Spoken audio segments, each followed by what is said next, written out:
Heykəltaraşların əsərlərindən tanış oluruq. Burada Cəlal Qaryağdın əsərlərindən görürük.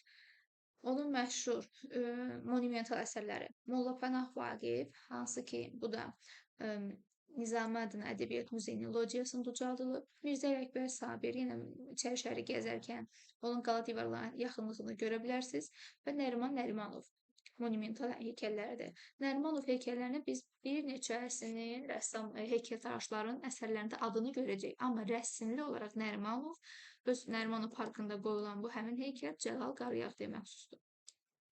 Daha sonra Həzə Aslınovun portretini isə Lənkəranda ucaltdığı Həzə Aslınov portreti də Cəlal Qaryağdıya məxsusdur. Onun 4 musiqiçiyə həsr etdiyi heykəlləri var, portretləri. Yəni Cəlal Qaryağdı musiqini çox sevirdi. Fikrət Əmirovdur bu. Fikrət Əmirovu, Bülbül, Rəşid Behbudov, Qara Qarayev kimi portretlərini görmək olar. Mirəli Mirqasımov, onu Cəfər Cabbarlını tanırıq, məşhur o 28-dən çıxanda hər kəsin gördüyü Cəfər Cabbarlısıdır.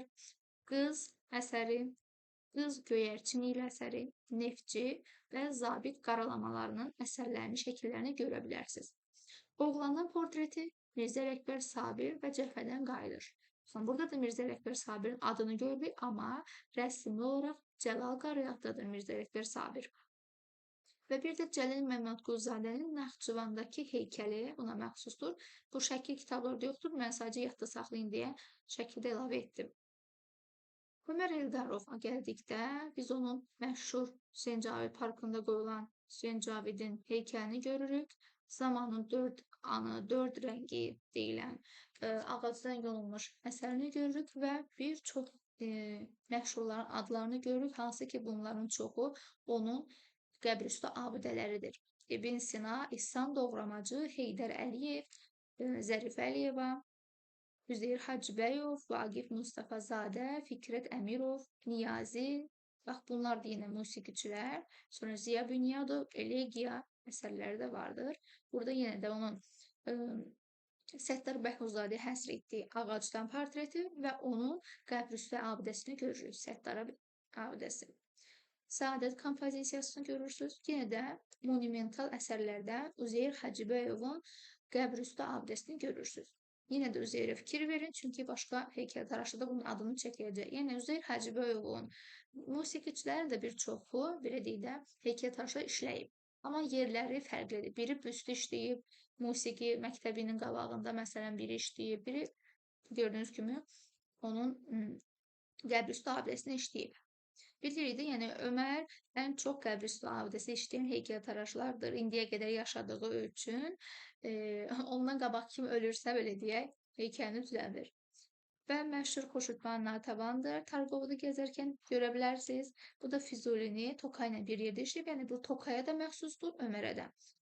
Həmin Azərbaycan Dram Teatrının qarşısında qoyulub. Amma Fuadın Füzulisi bu deyil. Şəkilli gördüyümüz Füzuli, deməli, Ömərlə Tokaylı olacaq. İbrahim Zeynalovun məşhur Nəsimi heykəlini görürsünüz, amma yenə də bu Tokay Məmmədovun birgə işlənilib, ikisinə də aiddir. Hüseynova məxsus, memara məxsus relyefini və Naxçıvaniyə məxsus Əcəmi Naxçıvaniyə məxsus relyefini görürsünüz. İki memara həsr etdiyi relyeflər. Xəyal əsəri. Yenə Nərimanovun adını gördük.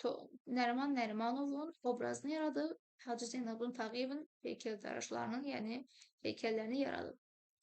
Nərimanovun burada İbrahimdə adını görürük, amma dediyimiz kimi Nərimanovun özünü isə kimdə gördük? Cəlalda.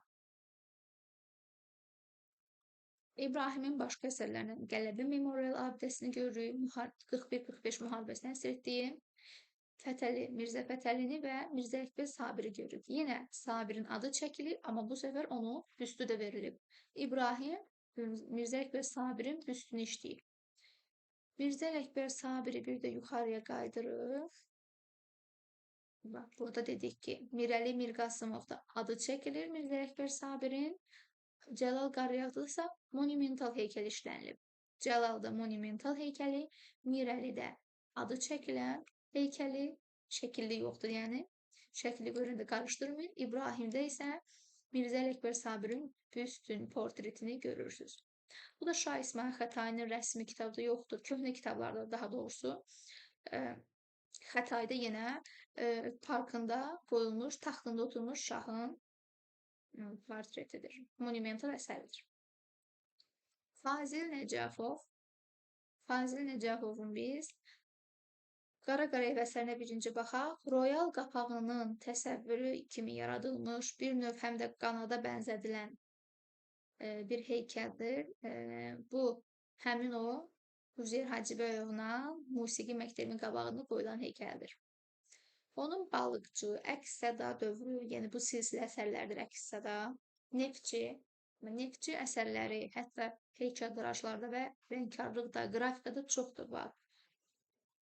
Yəni bu formada belə deyək də, sanki Tahir Salahovun sərt üslubuna oxşar bir neftçi var burada, onun formasında. Bu çəkməyib sadəcə, bu heykəlini düzəldib. Bu Fazilə məxsus olacaq. Zamanın oyunları əsəri. Zamanın oyunları, bu da monumental, böyük bir əsərdir. Burada kiçik şəklinə baxmayın. Həm burada qədim döyüşçünün üz maskasını, həm döyüş arabasını təsvir edib. Gənc qız, yenə qız adıyla, Rayanın portreti, 2 nəfər, korlar, yatmış qoca, dua edən qadın, dəvə, həyat düsturu, fərqli maraqlı adları olan heykəllərini görürük. Burada da daha sonra qrafik rəsmlərini görürsünüz və 3 müdrik silsilələr, Fortuna, yəni zaman oyunları əsəri, həyatın mərtəbələri, aşağıdan yuxarı doğru insan siması, bayquş və pişik kimi animalistik heykəllərini də görürsünüz.